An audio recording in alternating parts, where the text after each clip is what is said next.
جب یہ ہو جائے فانتظروا الدجال من یومہ او من الغد، پھر انتظار کرو، دجال آنے والا ہے، آج آ جائے یا کل آ جائے، بس وہ آنے ہی والا ہے، آنے ہی والا ہے۔ اور چلتے چلتے آپ نے 4 فتنے بیان کیے، فرمایا ان 4 کے بعد دجال نکلے گا، 4 کے بعد۔ میں بیان کرتا ہوں، آپ خود غور کریں کوئی فتنہ آیا کہ نہیں آیا۔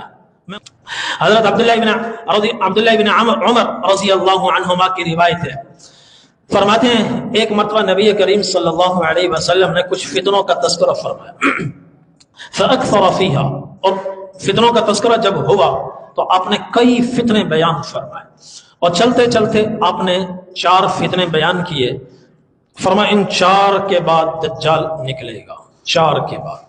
میں بیان کرتا ہوں، آپ خود غور کریں کوئی فتنہ آیا کہ نہیں آیا۔ میں ان 4 کو بیان کرتا ہوں۔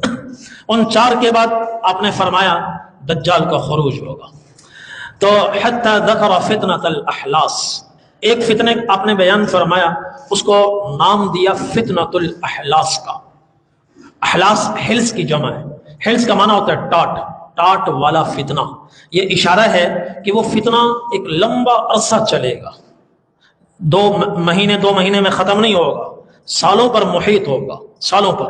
اس لیے اس فتنے کا نام ہے فتنۃ الاحلاس، ٹاٹ والا فتنہ، ٹاٹ والا فتنہ، قالین والا فتنہ، چونکہ جب قالین رکھا جاتا ہے پھر سالوں اس کو اٹھایا نہیں جاتا، لمبا عرصہ وہ فتنہ چلے گا۔ اس میں صحابہ نے پوچھا وہ کیا فتنہ ہے؟ آپ نے فرمایا ہی حرب و حرب، وہ ہوگا مارو بھاگو کا فتنہ، مارو بھاگو لوٹو اور فرار ہو جاؤ۔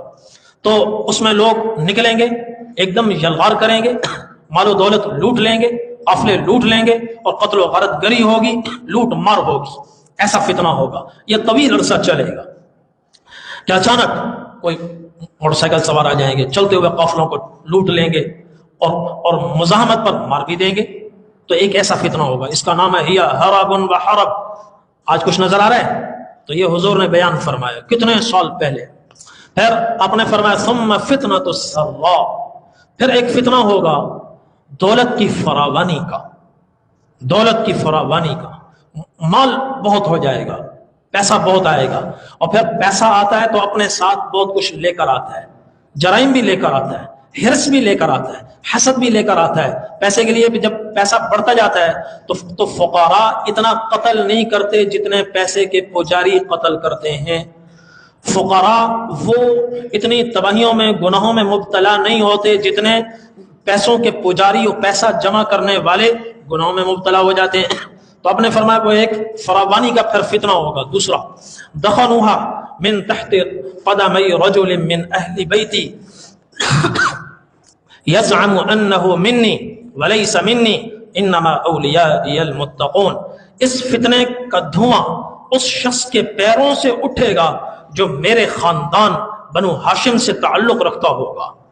یہ فتنہ اس شخص کے قدموں کے نیچے سے اٹھے گا جو میرے اہل بیت سے تعلق رکھتا ہوگا، واقعتاً بنو ہاشم سے ہوگا، اور وہ لوگوں سے کہے گا کہ میں ہاشمی ہوں، میں بنو ہاشم میں سے ہوں، سادات سے میرا تعلق ہے۔ آپ نے فرمایا نہیں نہیں، انما اولیائی المتقون، میرے اولیاء تو متقی لوگ ہیں۔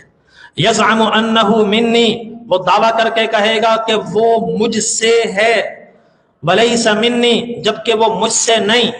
مجھ سے ہونے کے لیے صرف اس کی رگوں میں میرے خون کا ہونا کافی نہیں ہے، میرے ہونے کے لیے میرے نقش قدم پر بھی چلنا ضروری ہے۔ آپ نے فرمایا انما اولیائی المتقون، سن لو میرے اولیاء، میرے دوست، مجھ سے تعلق رکھنے والے کون لوگ ہیں؟ متقی لوگ ہیں۔ من کانو حیث کانو، خواہ وہ کوئی ہوں کہیں کے ہوں، سادات سے ان کا تعلق ہو یا نہ ہو، سادات وہ مجھ سے اس وقت تعلق رکھتے ہیں جب وہ میرے نقش قدم پر ہوں، میرے طریقے پر ہوں، میرے لائے ہوئے دین کے مطابق ہوں۔ یہ دوسرا فتنہ ہوگا۔ پھر ثم يصطلح الناس على رجل كورق على ضلع، پھر خانہ جنگی ختم ہوگی اور لوگ ایک آدمی کے ہاتھ پر متفق ہوں گے، اس کو اپنا حاکم بنائیں گے، مگر وہ مصالحت زیادہ عرصہ نہیں چلے گی، یہ دور مختصر ہوگا، یہ دور مختصر ہوگا اور یہ زمانہ بھی ختم ہو جائے گا۔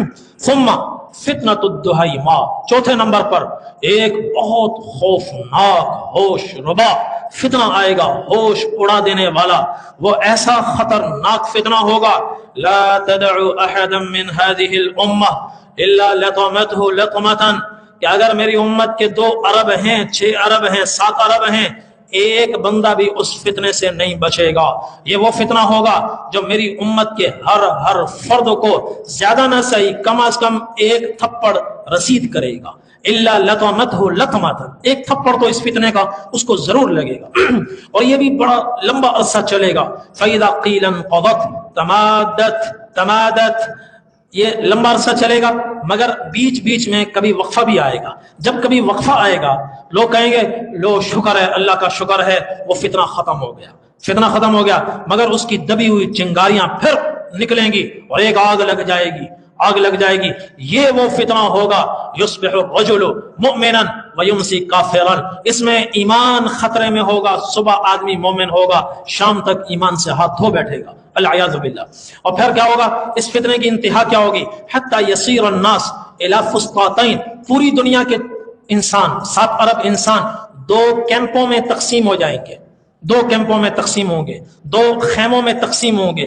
فسطاط نفاق ایمان لا نفاق فی، ایک ایمان کا کیمپ ہوگا اور ایک نفاق کا کیمپ ہوگا۔ جو ایمان کے کیمپ میں ہوگا وہ اس میں وہ نفاق سے بری ہوگا۔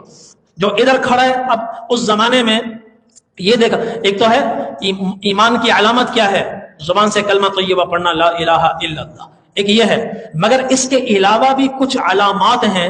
اگر ہم نے اس کا کلمہ نہ سنا ہو، حضور نے کچھ علامات ایسی بیان فرمائی ہے، ان علامات کی روشنی میں ہم کہیں گے کہ یہ بھی مسلمان ہے۔ مثلا حضور پاک صلی اللہ علیہ وسلم کی عادت شریفہ تھی، جب کسی بستی پر حملہ کرتے تو رات کو پہنچتے، صبح حملہ ہوتا تو آپ صحابہ سے فرماتے ذرا رکو، کہیں اندر سے دیکھو اذان کی آواز تو نہیں آ رہی۔ اگر اذان کی آواز آ رہی ہے تو اس کا مطلب ہے اندر مسلمان بھی ہے، لہذا کارروائی محتاط ہونی چاہیے، اور اگر اذان کی آواز نہیں آ رہی تو اس کا مطلب ہے اندر کوئی مسلمان نہیں ہے، لہذا جیسے چاہو حملہ کر دو۔ تو اذان یہ بھی ایمان کی علامت ہے۔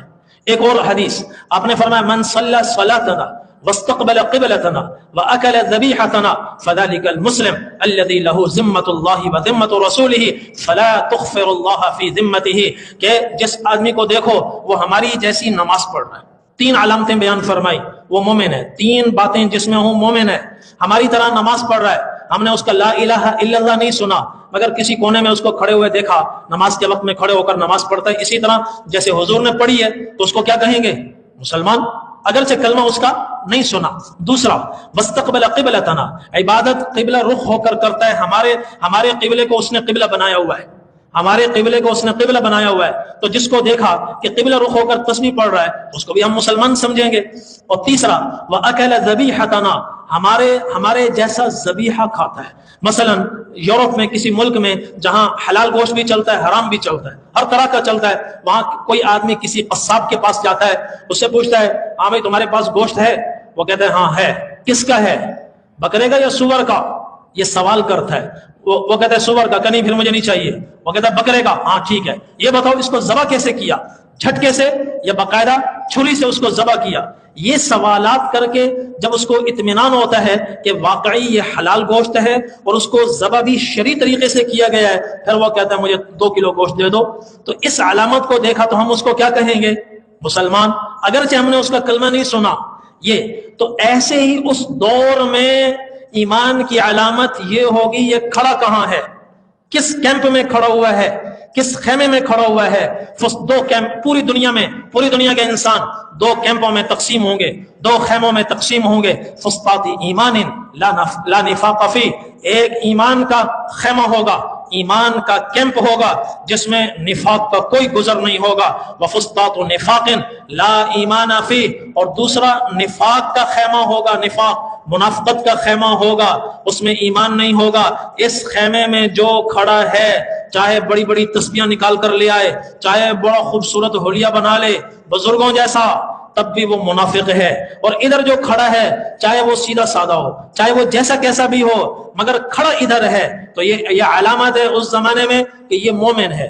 دو خیمے ہوں گے۔ آپ نے فرمایا جب وہ زمانہ تمہاری زندگی میں آ جائے، وہ زمانہ تمہاری زندگی میں آ جائے، ایسا لگتا ہے کہ یہ زمانہ بھی بس آنے ہی والا ہے، آیا ہی چاہتا ہے، تو فَإِذَا كَانَ ذَلِكُمْ جب یہ ہو جائے فَانْتَظِرُوا الدَّجَّالَ مِنْ يَوْمِهِ أَوْ مِنَ الْغَدِ پھر انتظار کرو، دجال آنے والا ہے، آج آ جائے یا کل آ جائے، بس وہ آنے ہی والا ہے، آنے ہی والا ہے۔ اور دجال کے بعد تو پھر قیامت بہت ہی قریب ہے۔ یہ حضور پاک صلی اللہ علیہ وسلم نے قرب قیامت کے فتنے بیان فرمائے۔